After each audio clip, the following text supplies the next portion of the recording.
Okay. అయితే ఇంత కష్టపడి ఒక ప్రాజెక్ట్ రెడీ మీరే హ్మ్. రాసుకొని, ప్రొడ్యూసర్‌ని సెట్ హ్మ్. చేసుకొని, ఒక టీమ్ మీ హ్మ్. ప్రీవియస్ టీమ్ సినిమా నుంచే టీమ్‌ని తెచ్చుకొని అంతా హ్మ్. సెట్ చేసుకున్న తర్వాత, రిలీజ్ టైమ్‌కొచ్చేటప్పటికి ఒక హ్మ్. అంటే అది పోటీయా? లేదంటే హ్మ్. ఏంటి అనేది పక్కన పెట్టేస్తే, ఒక ఒక గ్రాండ్ సినిమా రిలీజ్ అవుతున్నప్పుడు 'తమ్ముడు' అనేది హ్మ్. ఇప్పుడు అంటే మోస్ట్ అవైటెడ్ అని అనను. But the kind of impact it will have is hmm. Bigger. Yeah! Obviously better than 'Solo Boy'. Hmm.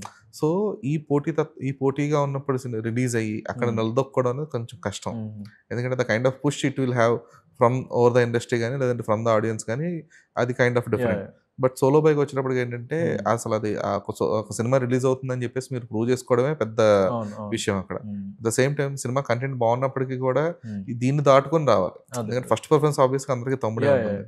So, తమ్ముడు కాకుండా సెకండ్ ప్రిఫరెన్స్ ఇది ప్రూవ్ చేసుకోవాలని అనేది ఒక పెద్ద హ్మ్. హెఫ్టీ ప్రాసెస్ అది. యాహ్! సో, దీన్ని ఎలాగ ఓవర్‌కమ్ చేయగలుగుతారు?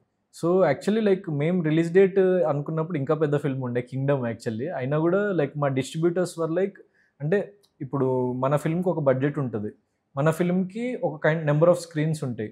సో, ఇప్పుడు మనకి ఏపీ, తెలంగాణలో ఫర్ ఎగ్జాంపుల్ ఒక 1000 థియేటర్స్ ఉన్నాయనుకోండి. మనకు 1000 థియేటర్స్ కదా! దాంట్లో ఒక 10% చాలు.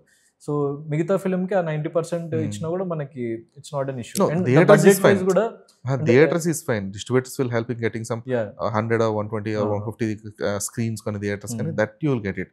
నేననేది ఆడియన్స్‌ని యాహ్! ఆడియన్స్‌లో గూడా తీసుకురావడానికి. అంటే లైక్ మీకింతకుముందు నేను చెప్పినట్టు, ఇప్పుడు ఒక sector of audience the regular commercial pattern of సినిమాని వదిలేసి ఒక కొత్తదనం కోరుకుంటున్నారు. చిన్న హ్మ్. ఫిల్మ్స్‌లో ఒక గ్రౌండెడ్ ఫిల్మ్స్ కోరుకుంటున్నారు.